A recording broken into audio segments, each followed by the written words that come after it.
Escuchar a César Rubén Suárez, que está en línea desde Uruguay con nosotros.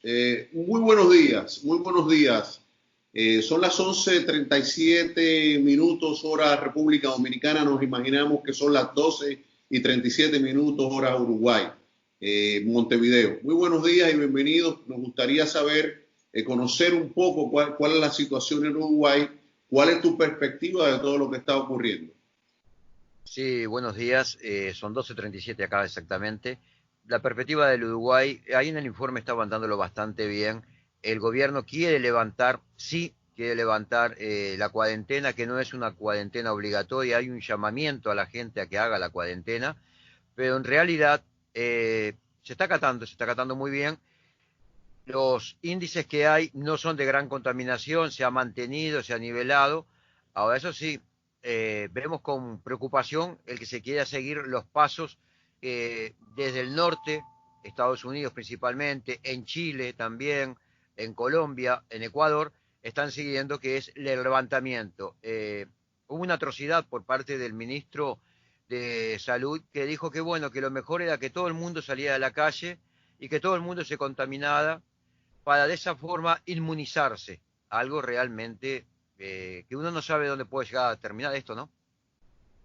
Bien, el tema de que ustedes hayan pasado de un gobierno progresista de Frente Amplio a un gobierno de derechas, una transición pacífica, normal, conllevó algunos cambios, al menos en el estilo de gobernar las sociedades. En este caso, el gobierno de Trump, por ejemplo, prioriza la economía y estos gobiernos están priorizando la economía por encima de la salud. Nos interesa saber, porque ustedes hacen frontera y están con diversos países de América del Sur, con Argentina, con Brasil. Entonces, hemos visto que en Perú hay una militarización de la frontera, en Colombia hay militarización de la frontera. Estamos observando lo que está pasando en Brasil con una crisis que se vuelve sistémica con el hecho de la Suprema Corte de Justicia sancionar a Bolsonaro y una crisis política de cacerolazos sociales que se está presentando.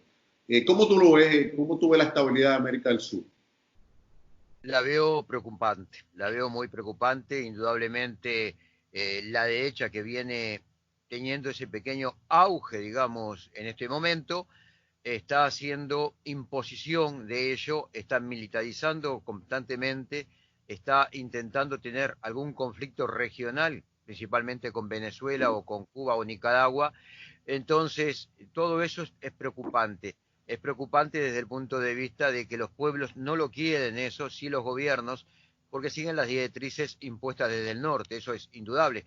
Acá el gobierno que tenemos, yo le llamo el gobierno lacayo, también ya se ha sumado a lo que es el cártel de Lima, y cuando decimos cártel, nosotros queremos que quede bien claro que le decimos cártel porque lo consideramos como un cártel del narcotráfico, como un cártel de prostitución, o sea, en realidad es eso, son vendepatrias al servicio de un imperio, y bueno, desde ese punto de vista nosotros pensamos que lo que hay que hacer sí es unir a todos los pueblos, avanzar en el proceso integrador, abrazarse a estas nuevas comunicaciones que se están haciendo, participar más activamente, difundir más activamente lo que es la real noticia y no esa tergiversación mediática que hacen los grandes medios de descomunicación como las cadenas internacionales o todos sabemos que en los diferentes países hay 3 o 4 medios grandes, pero que corresponden siempre a las mismas familias oligárquicas, corresponden a esas grandes cadenas transnacionales de desinformación, tergiversación, manipulación, de todo lo que es la información. Eh, Cuando tú hablabas de la militarización, indudablemente es preocupante lo que está pasando en Bolivia, donde hay un estado de sitio prácticamente con un gobierno nazista, porque ya dejó de ser fascista para ser nazista, porque persigue a su propia población. En Ecuador, donde hay un vacío de poder porque el traidor de Lenin Moreno ha desaparecido, es un caos total. Vemos los videos que nos llegan de nuestros compañeros de CONAICOP, y también es preocupante.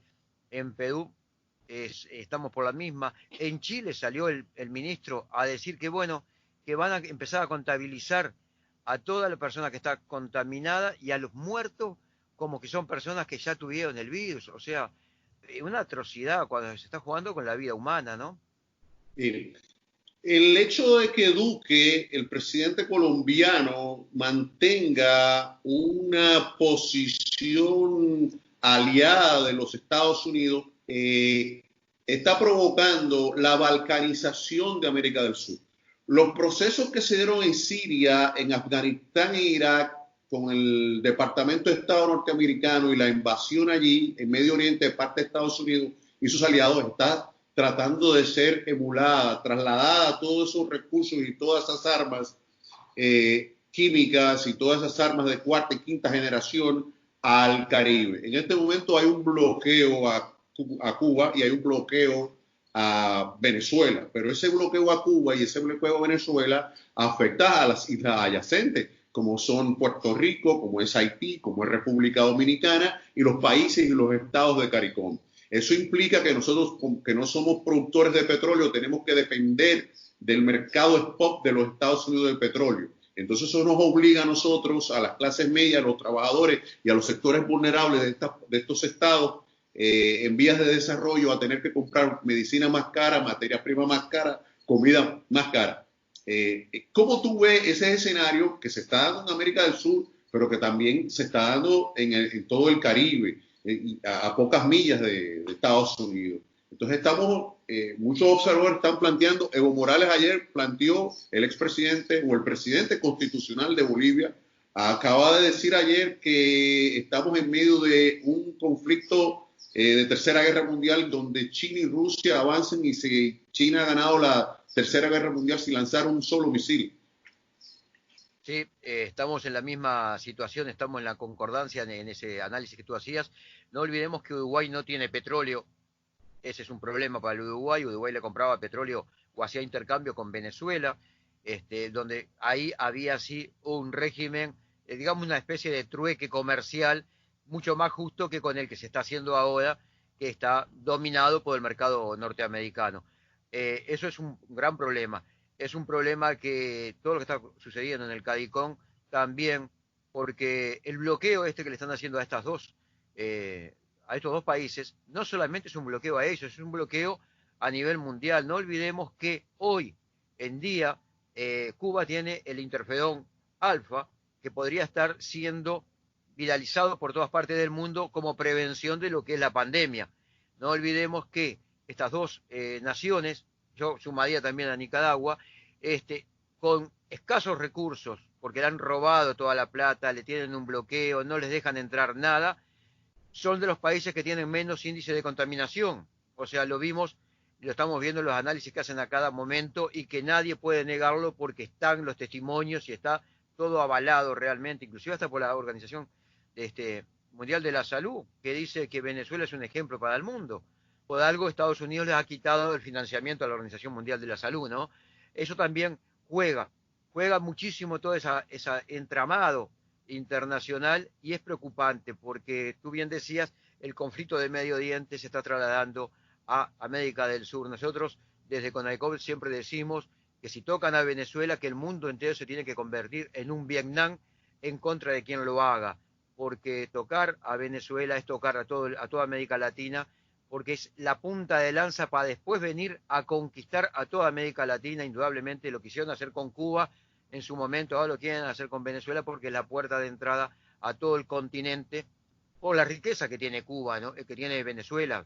Son riquezas multimillonarias, pero aparte con un gobierno cómplice, payaso, títere, como es el gobierno de Duque, que hace todo lo que Trump le dice. No olvidemos que el primer exportador y el primer productor mundial de, de droga es Colombia, y el primer importador y el primer consumidor a nivel internacional es Estados Unidos. Entonces ahí vemos por qué no quieren a Venezuela, porque Venezuela también significa un orgullo para el mundo entero en cuanto a lo que es el combate a la droga, como también lo había sido Uruguay con el gobierno del Frente Amplio. Y extrañamente, desde que asumió este nuevo gobierno del señor Luis Lacalle Pou, nos han descubierto más cargamentos de droga. es algo que llama la atención, que lo dejo por ahí porque si uno se pone a ver, acá se habían inclusive hasta decomisado algo así como 6.000 kilos de mercadería de droga en una estancia que era de unos ojeros amigos del actual ministro del Interior del Uruguay, o sea, del que reprime a la droga. Son muchas interrogantes, son muchas preguntas, son muchas análisis e hipótesis que se pueden hacer, ¿no? Pero esa droga estaba toda acomodada dentro de esa estancia que tenía esta gente, que eran productores sojeros. Vaya tipo de soja, ¿no?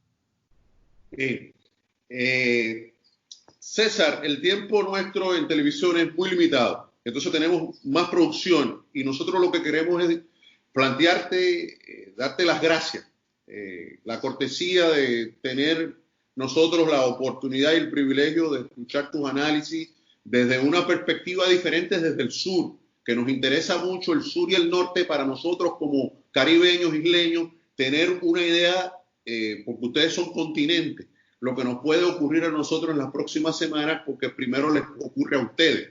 Y entonces, la situación en el Caribe se mantiene de la misma manera en baja intensidad respecto de América del Sur y Estados Unidos. Muchas gracias, muy amable. Gracias por estar con nosotros y nos mantenemos en contacto. Muchísimas gracias a ustedes y estamos a las órdenes para cuando ustedes así lo precisen. Con Dios. Bien, Gracias. gracias a César. Vamos ahora a